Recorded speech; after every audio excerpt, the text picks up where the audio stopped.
ठाण्यातल्या दिव्या परिसरात पुन्हा एकदा परप्रांतीय फेरीवाल्यांची दादागिरी दिसून आली। छत्रीच्या धक्क्यावरून मराठी तरुणावर चाकू हल्ला करण्यात आला। दिव्या परिसरातल्या बेडेकर नगर मधली ही धक्कादायक घटना सीसीटीव्हीत कैद झालेली आहे।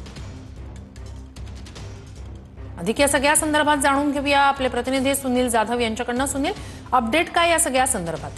अगदी बरोबर आहे। आपण पाहिलं तर कुठेतरी मनसेच्या नेत्यांनी एक पोस्टवरती एक पोस्ट केली आहे। त्या पोस्टमध्ये लिहिल्याप्रमाणे त्या ठिकाणी दिव्यामध्ये बेडेकर नगर या परिसरामध्ये फेरीवाला जो त्या ठिकाणी फेरीवाला एक छत्री लावून उभा होता आणि त्याच ठिकाणी त्या ठिकाणी राहणारा एक मराठी तरुण आहे जितेन उत्तेकर, हा टेम्पो घेऊन जात असताना त्याचा टेम्पो जो आहे तो फेरीवाल्याच्या छत्रीला लागला आणि त्यानंतर दोघांमध्ये वाद झाला आणि हा वाद इतका विकोपाला गेला की परप्रांती फेरीवाले व त्याच्या जोडीला आणि त्याच्या कुटुंबातले 2 ते 3 जणांनी मिळून त्या तरुणावरती चाकूचा हल्ला केलाय।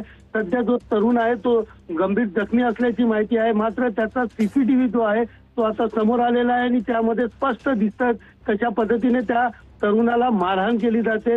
या प्रकरणात मनसेच्या पदाधिकाऱ्यांनी पोलीस स्थानकामध्ये दिवा पोलीस स्थानकात भेट घेऊन त्या परप्रांती फेरीवाल्यावरती कठोर कारवाई करावी अशी मागणी केली आहे। मात्र तरी देखील या ठिकाणी अजून देखील पोलीस स्थानकामध्ये गुन्हा नोंद झाला नसला तरी पोलीस जो आहे तो सीसीटीव्हीच्या माध्यमातून तपास सुरू केला आहे। लवकरच या प्रकरणात गुन्हा दाखल होणार असल्याची माहिती पोलिसांकडून मिळत आहे। नक्कीच, धन्यवाद तुम्ही दिलेल्या संपूर्ण माहितीसाठी।